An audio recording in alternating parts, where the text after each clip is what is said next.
नमस्कार दोस्तों, स्वागत है आप सभी का आपके अपने YouTube चैनल ऑब्जेक्टिव सेंटर पर। दोस्तों, ये हमारा वेल्डिंग का 7वां क्लास है। तो दोस्तों, अगर अभी आप लोग पिछला क्लास नहीं देखे हैं तो डिस्क्रिप्शन बॉक्स में प्लेलिस्ट का लिंक दिया है, आप वहां से जाके देख सकते हैं। ठीक। और दोस्तों देखिए, हमने वेल्डिंग का बहुत सारे टॉपिक करा दिए थे। आज इस वीडियो में दोस्तों हम लोग जो टॉपिक पढ़ेंगे वो दोस्तों 3 टॉपिक पढ़ेंगे और इसके बाद हमारा जो आर्क वेल्डिंग रहेगा वो समाप्त हो जाएगा पूरा का पूरा। तो आर्क वेल्डिंग में दोस्तों मैंने 3 टॉपिक अभी छोड़ा है जो कि वेल्डिंग के प्रकार ही हैं आर्क वेल्डिंग के, जिसमें कि दोस्तों एक तो हमारा है पहला जो छूटा है वो है आर्क स्टड वेल्डिंग। ठीक। तो आर्क स्टड वेल्डिंग और दूसरा जो है पढ़ेंगे दोस्तों हम लोग वो रहेगा हमारा ऑटोमेटिक हाइड्रोजन वेल्डिंग। ठीक। ऑटोमेटिक हाइड्रोजन वेल्डिंग और एक टॉपिक और हम लोग दोस्तों यहाँ पर कवर करेंगे जो कि आर्क वेल्डिंग का लास्ट रहेगा, जो कि रहता है हमारा प्लाज्मा आर्क वेल्डिंग। ठीक। Plasma arc welding. तो दोस्तों ये 3 चीज के बारे में हम लोग पढ़ेंगे। तो सबसे पहले हम लोग शुरू कर लेते हैं दोस्तों आर्क स्टड वेल्डिंग के बारे में। ठीक। तो देखिए दोस्तों, ये है हमारा आर्क स्टड वेल्डिंग। तो देखिए दोस्तों, आर्क स्टड वेल्डिंग जो होता है, इस वेल्डिंग का यूज दोस्तों हम लोग क्या करते हैं, किसी बड़ी मशीन के बॉडी पर स्टड यानी या फिर बोल्ट या रिवेट या किसी भी छोटे पार्ट को वेल्ड करने के लिए हम लोग करते हैं। नाम से इसका आपको स्पष्ट होना चाहिए दोस्तों कि स्टड। स्टड मतलब आप लोग जानते हैं फिगर, अगर आप लोग देखे हैं कि नहीं स्टड का पता नहीं। तो देखिए, जो आप लोग यहाँ पर एक जैसे कि हेक्सागोनल नट होता है, आप लोग देखे ही होंगे इस तरह का जो नट होता है हेक्सागोनल नट। ठीक। और यहाँ पर देखेंगे कि इस तरह से यहाँ पर इस तरह से रहते हैं, इसमें चूड़ियां कटी होती हैं। ठीक। तो ये आपका हेक्सागोनल ये जो नट रहता है, तो इसमें दोस्तों अगर आप ये ऊपर का जो सिरा रहता है अगर आप इसको हटा दें तो फिर इसके बाद दोस्तों आपका कुछ इस तरह से बनेगा ये। तो ऊपर भी चूड़ियां कटी हो रहेंगी और नीचे भी चूड़ियां कटी होती हैं, तो इसी को हम लोग बोलते हैं स्टड। ठीक। ये हमारे स्टड होता है, लेकिन उससे मेरा कोई लेना देना नहीं है, लेकिन यहाँ पर है स्टड जब आया तो मैंने बता दिया कि स्टड होता क्या है। ठीक।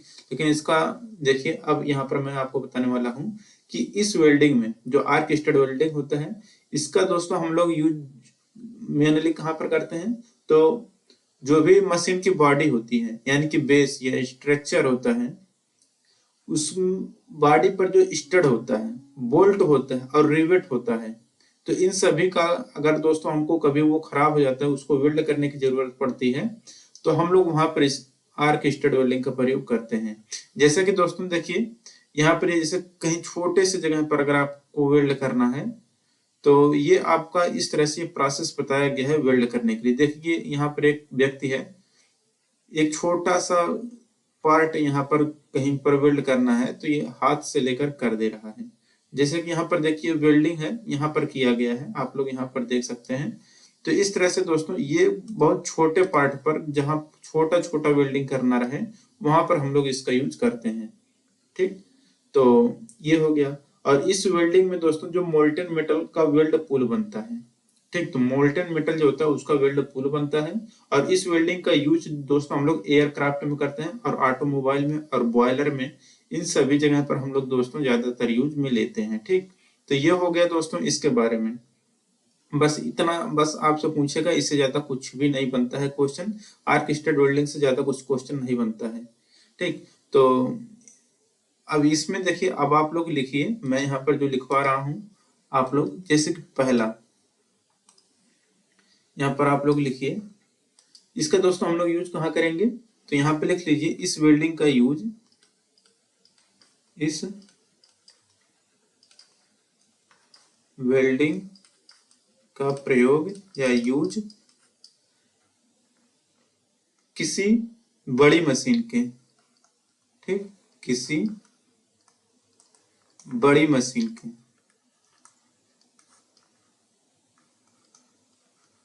बॉडी पर या उसके बेस पर, बॉडी पर स्टड या फिर दोस्तों बोल्ट या फिर रिवेट या किसी अन्य छोटे पार्ट या किसी अन्य छोटे पार्ट को वेल्ड करने के लिए हम लोग यूज में लेते हैं। ठीक, छोटे पार्ट को वेल्ड करने के लिए यूज में लेते हैं।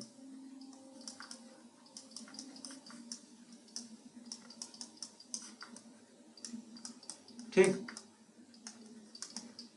इसको मुझे 60 में लिखवाना चाहिए था, ये ज्यादा बड़ा हो जा रहा है, इतना बड़ा नहीं लिखना चाहिए था। चलिए कोई बात नहीं, अब लिख दिए तो मिटाएंगे भी नहीं। दूसरा यहाँ पर देखिए, इस वेल्डिंग में जो होता है मोल्टन मेटल का वेल्ड पुल बनता है। ठीक, तो यहाँ पर इससे भी लिख लीजिए कि जो वेल्डिंग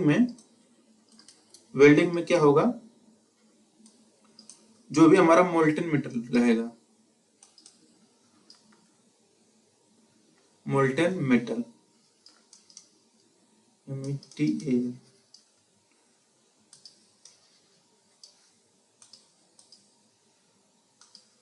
मोल्टन मेटल का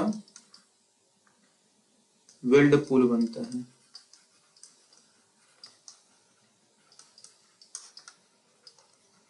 और तीसरा यहाँ पर देखिए,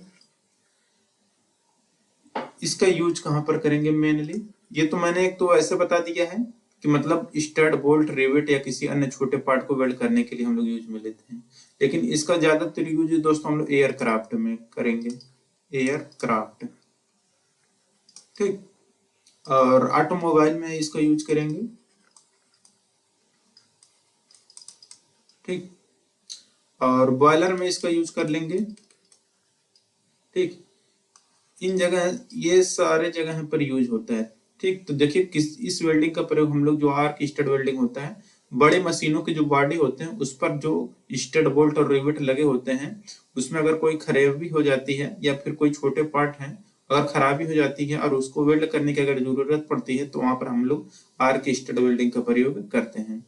ठीक, और देखिए इस वेल्डिंग में मोल्टन जो मेटल रहता है उसका वेल्ड पुल बनता है। और इसका यूज दोस्तों एयरक्राफ्ट, ऑटोमोबाइल और बॉयलर, इन 3 जगह पर या फिर और भी जगह पर इसका यूज होता है। ये तो मेनली मैंने ऐसे बता दिया जो एग्जाम में अक्सर एग्जाम्पल के रूप में पूछ लेता है। ठीक, तो ये हो गया इसके बारे में। अब देखिए ये यहाँ पर हमारा समाप्त होता है, इससे ज्यादा क्वेश्चन अब नहीं बनता है। और ऑटोमेटिक हाइड्रोजन वेल्डिंग अब हम लोग पढ़ेंगे। तो देखिए दोस्तों, जो हमारा ऑटोमेटिक हाइड्रोजन वेल्डिंग होता है, तो इसमें अगर आप लोग देखेंगे, यहाँ पर देखिए, यहाँ पर एक दो चीज देखेंगे आप लोग कि देखने को मिलेगा। एक तो यहाँ पर ये देखिए, एक चीज यहाँ पर है, एक इलेक्ट्रोड यहाँ पर है, तो एक इलेक्ट्रोड यहाँ पर है, दूसरा इलेक्ट्रोड यहाँ पर है। ठीक, तो ये 2 इलेक्ट्रोड है। और ये किसका है इलेक्ट्रोड, तो टंगस्टन का इलेक्ट्रोड है, यहाँ पर आप लोग देख सकते हैं। ठीक, तो ये टंगस्टन का इलेक्ट्रोड है, तो यहाँ पर हम लोग टंगस्टन का इलेक्ट्रोड यूज करेंगे। कितने इलेक्ट्रोड यूज करेंगे, तो यहाँ पर 2 यूज करेंगे। तो ये क्वेश्चन बनता है कि ऑटोमेटिक हाइड्रोजन वेल्डिंग में हम लोग किसके इलेक्ट्रोड यूज करेंगे, तो टंगस्टन का। कितने इलेक्ट्रोड यूज करेंगे, तो 2 इलेक्ट्रोड यूज करेंगे। ठीक, और यहाँ पर बात सुनिए, इस वेल्डिंग में जो आर्क होता है टंगस्टन के 2 इलेक्ट्रोड के मध्य बनाई जाती है। तो यहाँ पर देखिए, पहला इलेक्ट्रोड ये है, दूसरा इलेक्ट्रोड ये है। अब इन्हीं के द्वारा दोस्तों यहाँ पर क्या बनाया जाता है, आर्क बनाया जाता है। ठीक, तो आर्क यानी कि यहाँ पर देखिए छोटा सा आर्क आपको दिख रहा है ना रेड कलर का, यही है हमारा आर्क। तो ऑटोमेटिक हाइड्रोजन वेल्डिंग में हम लोग टंगस्टन के लोग इलेक्ट्रोड 2 रखेंगे और इन्हीं दोनों इलेक्ट्रोड के द्वारा हम लोग आर्क उत्पन्न करेंगे। और इसमें दोस्तों हम लोग क्या करेंगे, अलग से हाइड्रोजन गैस फ्लो कराते हैं। ठीक, जो अपने परमाणुओं में टूट करके फ्लक्स का कार्य करती है। ठीक, तो यही होता है दोस्तों इसका मेन कारण कि इसमें हाइड्रोजन का भी सप्लाई किया जाता है। यहाँ पर आप लोग देख सकते हैं लिखा है ना हाइड्रोजन सप्लाई, तो इसमें हाइड्रोजन सप्लाई हो रहा है। तो इसीलिए हम लोग इसको क्या बोलते हैं, ऑटोमेटिक हाइड्रोजन वेल्डिंग। और इसमें दोस्तों हम लोग अलग से देते हैं हाइड्रोजन। ठीक, तो इसमें अलग से हम लोग हाइड्रोजन गैस फ्लो कराते हैं, जो कि अपने परमाणुओं में टूट करके फ्लक्स का कार्य करता है। ठीक, और इसके बाद यहाँ पर देखिए इलेक्ट्रोड जो होता है यहाँ पर दोस्तों, वो हमारा नॉन कंज्यूमेबल रहता है। क्यों नॉन कंज्यूमेबल रहता है? ये इलेक्ट्रोड यही तो है, हमने बताया है आपको कि जो टंगस्टन के इलेक्ट्रोड रहता है कितने रहते हैं, 2 इलेक्ट्रोड रहते हैं। क्योंकि यहाँ पर देखिए हमने अलग से फिलर मेटल या फिलर रॉड इसको बोल दीजिए, फिलर रॉड या फिलर मेटल। तो हम लोग अलग से दोस्तों फिलर मटेरियल के रूप में फिलर मेटल या फिलर रॉड का प्रयोग कर रहे हैं, तो हमारा इलेक्ट्रोड खपत नहीं होगा। जो खपत होगा हमारा फिलर रॉड या फिलर मेटल खत्म होगा, ठीक। इसलिए दोस्तों यहाँ पर जो हमारा इलेक्ट्रोड रहेगा वह कैसा रहेगा, तो नॉन कंज्यूमेबल इलेक्ट्रोड रहेगा। यहाँ पर किसका यूज होगा, तो फिलर रॉड का यूज किया जाता है, ठीक। इसलिए जो यहाँ पर इलेक्ट्रोड रहेगा वह नॉन कंज्यूमेबल इलेक्ट्रोड रहता है। और देखिए दोस्तों, इस वेल्डिंग में हम लोग आर्क का जो टेम्परेचर रहता है, ये जो आर्क उत्पन्न होता है, ये लगभग 3730 डिग्री सेल्सियस तक होता है, ठीक। तो ये देखिए आपको इतना पता होना चाहिए जो मैंने आपको बताया है कि ऑटोमेटिक हाइड्रोजन वेल्डिंग में हम लोग 2 इलेक्ट्रोड यूज करेंगे, दोनों के दोनों हमारा टंगस्टन की इलेक्ट्रोड रहेगा। और इसमें अलग से हम लोग फिलर मटेरियल का यूज करेंगे, जिसके कारण जो हमारा इलेक्ट्रोड रहेगा वह नॉन कंज्यूमेबल इलेक्ट्रोड रहेगा। और यहाँ पर देखिए दोनों इलेक्ट्रॉनों के बीच में आर्क उत्पन्न होगा, जिसके कारण हम लोग यहाँ पर वेल्डिंग करते हैं, ठीक। और हाइड्रोजन का जो होगा दोस्तों, वह हम लोग अलग से सप्लाई देते हैं हाइड्रोजन गैस का, ठीक, जो कि अपने अणुओं या परमाणुओं में टूट कर वो जो कि अपने परमाणुओं में टूट करके वह फ्लक्स का कार्य करता है, ठीक। और ये जो इसका टेम्परेचर होता है, ये लगभग कितना पहुंच जाता है, 3730 डिग्री सेल्सियस इतना पहुंच जाता है, ठीक। तो इसी को चलिए हम लोग लिख लेते हैं। तो देखिए यहाँ पर पहला आप लोग लिखिए कि इस वेल्डिंग में हम लोग आर्क जो होता है टंगस्टन के 2 इलेक्ट्रोडों के मध्य बनाते हैं, ठीक। तो ऑटोमेटिक हाइड्रोजन वेल्डिंग में हम लोग देखिए जो आर्क उत्पन्न होगा, आर्क उत्पन्न, रहने दीजिए, इसको ऐसे मत लिखिए, इसको इस तरह से लिखिए। इसमें हम लोग क्या यूज करेंगे, इलेक्ट्रोड कितने यूज करेंगे, इलेक्ट्रोड के बारे में लिख लीजिए सीधा। इलेक्ट्रोड की संख्या कितनी होगी, तो 2 होगी। कौन से इलेक्ट्रोड रहेंगे, टंगस्टन यानी कि W, ठीक। टंगस्टन का इलेक्ट्रोड हम लोग यूज करेंगे। इलेक्ट्रोड की संख्या कितनी रहेगी, तो 2। और इन्हीं के मध्य दोस्तों हम लोग क्या करेंगे, आर्क उत्पन्न कराएंगे, ठीक। तो 2 इलेक्ट्रोड, 2 इलेक्ट्रोड टंगस्टन के, ठीक। और ये जो इलेक्ट्रोड रहेगा दोस्तों, ये हमारा क्या रहेगा, नॉन कंज्यूमेबल, ठीक। तो इतना हो गया कि ऑटोमेटिक हाइड्रोजन वेल्डिंग में इलेक्ट्रोड कितने रहेंगे, तो 2 इलेक्ट्रोड रहेंगे। किसके रहेंगे, तो टंगस्टन के रहेंगे। और ये जो इलेक्ट्रोड रहेगा दोस्तों वह नॉन कंज्यूमेबल रहेगा, यानी कि वो खपत नहीं होगा। और दूसरा इसमें लिख लीजिए, हम लोग इसमें क्या करेंगे, फिलर रॉड का प्रयोग करेंगे, फिलर रॉड यूज्ड, ठीक। तीसरे यहाँ पर लिखिए, हम लोग जो होगा हाइड्रोजन गैस, हाइड्रोजन गैस अलग से सप्लाई देंगे, अलग से सप्लाई देंगे, ठीक। जो क्या करेगा, फ्लक्स का कार्य करेगा, जो फ्लक्स का कार्य करेगा, ठीक। तो ये हो गया। और देखिए इस वेल्डिंग में जो टेम्परेचर होगा वो कितना हो जाता है, तो मैंने आपको बताया है कि ये होता है हमारा 3730 डिग्री सेल्सियस लगभग, ठीक। बस इतना चीज यहाँ से आपसे क्वेश्चन बनेगा कि ऑटोमेटिक जो हाइड्रोजन वेल्डिंग होगा कितने इलेक्ट्रोड होंगे, तो 2 इलेक्ट्रोड, दोनों सेम इलेक्ट्रोड रहेंगे टंगस्टन के। जो इलेक्ट्रोड रहेगा वह नॉन कंज्यूमेबल रहेगा, अलग से हम लोग इसमें फिलर रॉड का यूज करेंगे, ठीक। और इसमें H2 गैस अलग से प्रयोग की जाती है, जो कि फ्लक्स का कार्य करेगा। और जो टेम्परेचर होगा वेल्डिंग का वह 3730 डिग्री सेल्सियस हो जाता है, ठीक। अब देखिए, अब आगे चलते हैं हम लोग। अब ये है दोस्तों हमारा प्लाज्मा आर्क वेल्डिंग, ठीक। तो हम लोग यहाँ पर पढ़ेंगे प्लाज्मा आर्क वेल्डिंग के बारे में। अब देखिए दोस्तों, ये हमारा प्लाज्मा आर्क वेल्डिंग का ये पूरा फिगर दिया है। आप इसे अच्छे से देख लीजिए। अब लेकिन अभी हम लोग प्लाज्मा आर्क वेल्डिंग शुरू करने से पहले मैं आपको कुछ बताऊंगा इंपॉर्टेंट चीजें, तो आप उसे देख लीजिए। तो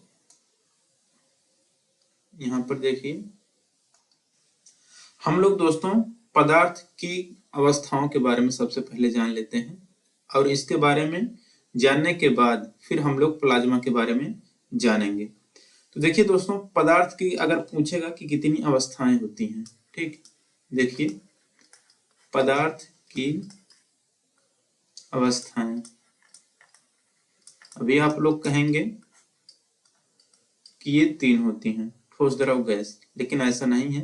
पदार्थ की अवस्थाएं जो होती हैं दोस्तों, वो कितनी होती हैं? तो वह होती हैं 5, ठीक। इसमें से पहला कौन सा है तो आप लोगों को पता होगा, वो होता है दोस्तों आपका ठोस। दूसरा क्या होता है दोस्तों? वो रहता है आपका द्रव, ठीक। तीसरा जो रहता है वो आपका रहता है गैस, और चौथा जो रहता है दोस्तों वो आपका रहता है प्लाज्मा, ठीक, प्लाज्मा अवस्था। और एक देखिए पांचवा जो रहता है वो रहता है आपका बोस-आइंस्टीन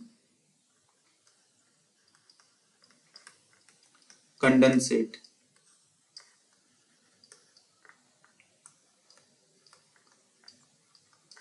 ठीक। तो ये 5 चीजें आपको याद रखनी है।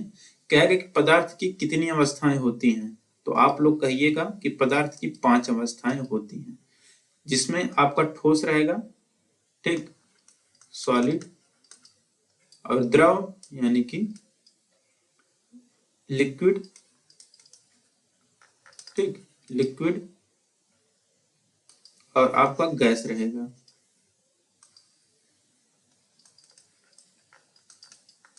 लिक्विड और गैस और प्लाज्मा, और ये बोस-आइंस्टीन कंडेंसेट, ठीक, बोस-आइंस्टीन कंडेंसेट आप लोग लिख लीजिएगा, ठीक। स्पेलिंग आप लोग देख लीजिएगा। और देखिए ये पदार्थ की जो अवस्थाएं हैं, अगर ये कहे कि पदार्थ की कितनी अवस्थाएं हैं तो 5, ठोस, द्रव, गैस, प्लाज्मा और बोस-आइंस्टीन कंडेंसेट। लेकिन अगर ये कह दे कि मुख्यतः हम लोग दोस्तों जो जिक्र करते हैं 3, तो ये है दोस्तों हमारा मुख्य, ठीक। तो पदार्थ की मुख्यतः कितनी अवस्थाएं होती हैं? तो 3 अवस्थाएं होती हैं। लेकिन पदार्थ की अवस्थाएं की अगर बात करेगा तो वहां पर 5 अवस्थाएं होती हैं, ठोस, द्रव, गैस, प्लाज्मा और बोस-आइंस्टीन कंडेंसेट। तो अक्सर दोस्तों ऐसा भी क्वेश्चन बन जाता है, तो आप लोग इसे जरूर ध्यान दीजिएगा कि पदार्थ की मुख्यतः कितनी अवस्थाएं होती हैं। तो यहाँ पर मुख्यतः की बात करेगा तो यहाँ पर 3 हो जाएंगी तब, ठीक। क्योंकि दोस्तों ज्यादातर हम लोग यही यूज करते हैं, लेकिन पदार्थ की अगर रियल में देखा जाए तो यह 5 अवस्थाएं होती हैं। और हम लोग दोस्तों बचपन से ही पढ़ते हैं ठोस, द्रव, गैस और ठोस, द्रव और गैस के बारे में, ठीक। लेकिन अब ये नया खोज हो चुका है, तो ये सब है दोस्तों। हालांकि ये सब खोज पहले ही हो चुके थे, लेकिन हम लोगों की जो किताबें हैं उसमें इसका जिक्र नहीं किया जाता। और आप लोगों को पता है कि किताबों में जो हम लोगों की इंडिया में है, ये इसको मॉडिफाइड बहुत कम किया जाता है, और ये पुराने ढर्रों पर ही हम लोग चलते हैं, ठीक। और इसीलिए दोस्तों बाकी ये जो टेक्निक है ना, काफी एडवांस सब टेक्निक हो गए हैं वेल्डिंग करने के लिए। आपको यहाँ पर जो सब टेक्निक पढ़ रहे हैं, ये सब काफी हाई लेवल की अब वेल्डिंग होती हैं, और अच्छे अच्छे तरीके से वेल्डिंग हो जाती हैं। लेकिन हम लोग क्या है, किताबी कीड़ा की तरह हैं, जो किताबों में है वही है, और जो रियल में है दोस्तों वो रियल में उसका अलग है, ठीक। और इसलिए दोस्तों किताबों में जो है सिर्फ हम लोग वही पढ़ते हैं, और इसको किताबों को बहुत कम अपडेट किया जाता है। आप लोगों को भी पता होगा, ठीक। बार बार किताब अपडेट नहीं होता है, जो नियम बन गया उसी पे चलता रहता है। तो ये ठोस, द्रव, गैस, इसके मुख्यतः 3 अवस्थाएं हैं, आप लोग बचपन से भी पढ़ते हैं। लेकिन जो पदार्थ की अवस्थाएं हैं वो 5 हैं, ठीक।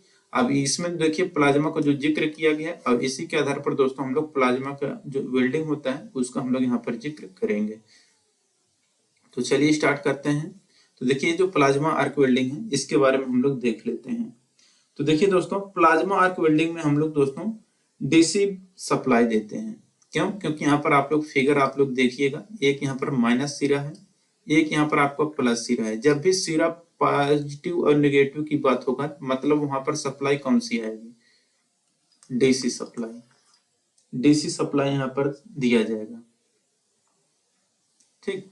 तो यहाँ पर सप्लाई कौन सा होगा, तो डीसी सप्लाई, क्योंकि इसी में दोस्तों ध्रुवता का निर्माण होता है, एक नेगेटिव एक पॉजिटिव। ठीक, तो ये हो गया। और जो डीसी देंगे ना दोस्तों, यहाँ पर हम लोग 90 से लेकर 100 वोल्ट तक हम लोग यहाँ पर देते हैं वोल्टेज। तो ये हो गया दोस्तों। और देखिए, जो पदार्थ की यह चौथी अवस्था होती है, प्लाज्मा जो है ये पदार्थ की कौन सी अवस्था होती है, तो चौथी अवस्था होती है। ये भी आपसे क्वेश्चन पूछ लेगा। पांचवी अवस्था कौन सी होती है, तो बोस-आइंस्टीन कंडेंसेट होती है। ये भी क्वेश्चन आपसे पूछ लेता है।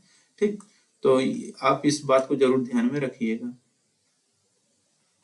और देखिए, सूर्य और तारों में जो ऊर्जा का निर्माण होता है ना दोस्तों, वो भी प्लाज्मा अवस्था के कारण ही होता है। तो ये भी क्वेश्चन बन जाता है कि सूर्य और तारों की जो ऊर्जा होती है वह प्लाज्मा अवस्था के कारण होती है। और दोस्तों, यहाँ पर जो प्लाज्मा आर्क वेल्डिंग होता है, इसमें दोस्तों इसका जो तापमान है, इसका तापमान लगभग दोस्तों 20,000 डिग्री सेल्सियस तक जा सकता है। क्यों? क्योंकि दोस्तों आपको भी पता होगा कि जो सूर्य का टेम्परेचर है वो कितना ज्यादा है। क्यों है कि वो, क्योंकि दोस्तों वहां पर वो प्लाज्मा अवस्था में है। ठीक, इसी तरह से जब प्लाज्मा अवस्था में हम लोग वेल्डिंग करेंगे ना, तो ये इसका भी जो टेम्परेचर होगा काफी ज्यादा हो जाता है। लगभग कितना हो जाता है, तो मैंने आपको बताया है कि 20,000 डिग्री सेल्सियस तक ये आपका हो जाता है। ठीक, तो 20,000 डिग्री सेल्सियस तक इसका मैक्सिमम टेम्परेचर जा सकता है। और देखिए, प्लाज्मा आर्क वेल्डिंग में जो जेट की गति होती है ना, यहाँ पर देख रहे हैं ना, ये जो जेट है इसको हम लोग बोलते हैं जेट। ठीक, तो ये है दोस्तों, इसकी जो जेट होती है, जेट की गति वह लगभग 1200 मीटर प्रति सेकंड होता है। ठीक, ये हो गया। और प्लाज्मा आर्क वेल्डिंग में इलेक्ट्रोड जो होता है दोस्तों, वो अभी हम लोग टंगस्टन का इलेक्ट्रोड यूज करते हैं, जैसा कि आप लोग फिगर में यहाँ पर आप लोग देख सकते हैं। ठीक, तो प्लाज्मा आर्क वेल्डिंग में हम लोग टंगस्टन के इलेक्ट्रोड यूज करेंगे। ठीक, और देखिए, प्लाज्मा आर्क वेल्डिंग में नोजल जो होता है, ये दोस्तों है हमारा नोजल। ठीक, यहाँ पर जो नोजल है, यहाँ पर देख सकते हैं, यहाँ पर कूलिंग वाटर नोजल। तो ये सब जो नोजल दिया गया है दोस्तों, ये हमारा किसका रहता है, तो ये कॉपर का रहता है। किसका? Copper, seal. ठीक, कॉपर का हम लोग नोजल रखते हैं। और देखिए, प्लाज्मा आर्क वेल्डिंग के द्वारा हम लोग अधिक गलनांक वाले वर्कपीस को भी वेल्ड कर सकते हैं। ठीक, यानी क्यों कर सकते हैं, क्योंकि इसका टेम्परेचर ही ज्यादा है। 20,000 डिग्री सेल्सियस कम नहीं होता, बहुत होता है। हम लोग जो बॉडी टेम्परेचर होता है, सोचिए मैक्सिमम, देखिए हम लोगों का कितना है, 27 या 30, इसी के एवरेज में रहता है। सॉरी, बॉडी का नहीं, मतलब ये मतलब एटमॉस्फेयर का जो टेम्परेचर है, एटमॉस्फेयर का जो टेम्परेचर है वही 27 से 30 डिग्री सेल्सियस, या रूम टेम्परेचर यही होता है। ठीक, 27 से 30 डिग्री सेल्सियस। तो ये है वातावरण का टेम्परेचर, 27 से 30 डिग्री सेल्सियस रहता है लगभग। और जो हमारा बॉडी का टेम्परेचर होता है वो लगभग 37 डिग्री सेल्सियस होता है। ठीक, तो 37 डिग्री सेल्सियस लगभग होता है हम लोगों की बॉडी का टेम्परेचर। और जो हमारा वातावरण रहता है ये लगभग 30 डिग्री सेल्सियस, आप लोग समझ सकते हैं। ठीक, और यहाँ पर देखिए, प्लाज्मा आर्क वेल्डिंग जो है दोस्तों, ये 20,000 डिग्री सेल्सियस तक इसका टेम्परेचर पहुंच सकता है। तो यहाँ पर दोस्तों यही मेन चीजें हैं कि प्लाज्मा आर्क वेल्डिंग में हम लोग डीसी सप्लाई देंगे। ठीक, ये पदार्थ की चौथी अवस्था होती है जो प्लाज्मा रहती है। सूर्य और तारों में ऊर्जा जो होता है प्लाज्मा अवस्था के कारण ही होता है। इसका जो टेम्परेचर होता है 20,000 डिग्री सेल्सियस पहुंच जाता है। और जो इसमें प्लाज्मा आर्क वेल्डिंग में जो जेट की गति होती है, ये लगभग दोस्तों 1200 मीटर प्रति सेकंड होता है। ठीक, 1200 मीटर प्रति सेकंड होता है। और प्लाज्मा आर्क वेल्डिंग में इलेक्ट्रोड जो होगा दोस्तों, वह टंगस्टन का बना होगा, जैसा कि चित्र में आप लोग देख सकते हैं यहाँ पर टंगस्टन का। और जो यहाँ पर नोजल रहेगा वह कॉपर का बना होता है। और प्लाज्मा आर्क वेल्डिंग के द्वारा अधिक गलनांक वाले वर्कपीस को हम लोग जोड़ते हैं। ठीक, तो यही चीजें हैं। अब चलिए इसको हम लोग लिख लेते हैं। तो बारी बारी से हम लोग एक लाइन से लिखेंगे और आप लोग भी अपना लिखते चलिएगा। बार बार वीडियो आपको देखने की जरूरत नहीं पड़ेगी। ठीक, नोट्स बनाए रहेंगे तो देखिए, पहला यहाँ पर हम लोग लिख लेते हैं, प्लाज्मा आर्क वेल्डिंग में हम लोग सप्लाई कौन सा देंगे, तो डीसी सप्लाई कौन सा रहेगा, तो डीसी सप्लाई। दूसरा यहाँ पर लिखिए, दूसरा जो है यह अवस्था कौन सी, प्लाज्मा जो है फोर्थ स्टेट, चौथी अवस्था है, फोर्थ स्टेट या चौथी अवस्था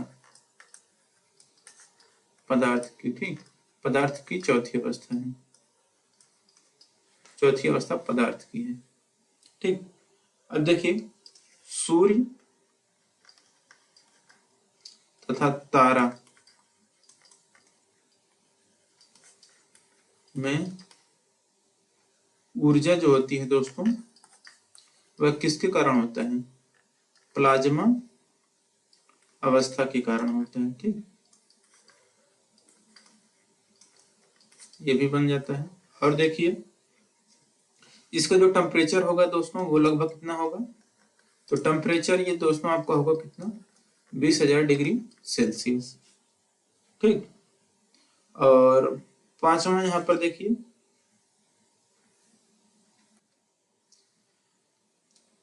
प्लाज्मा आर्क वेल्डिंग में दोस्तों जो हमारा जेट रहेगा, जेट की गति,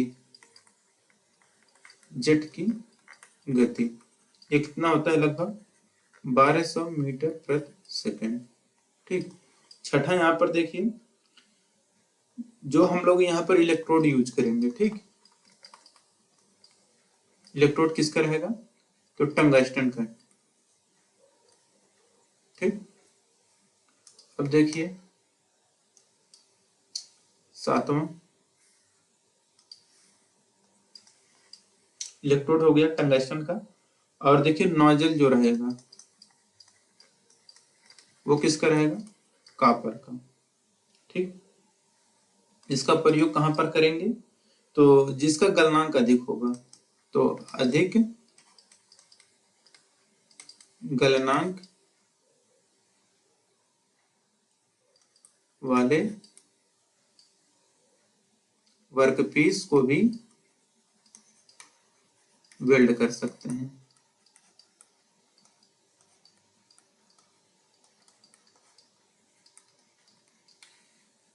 तो ये हो गया दोस्तों कंप्लीट पूरा हम लोगों का। तो जो भी वेल्डिंग है आर्क वेल्डिंग ये पूरा हम लोगों का दोस्तों समाप्त होता है, ठीक। अब जितना हम लोग दोस्तों आज पढ़े हैं वो यहाँ पर हम लोग दोहरा लेते हैं।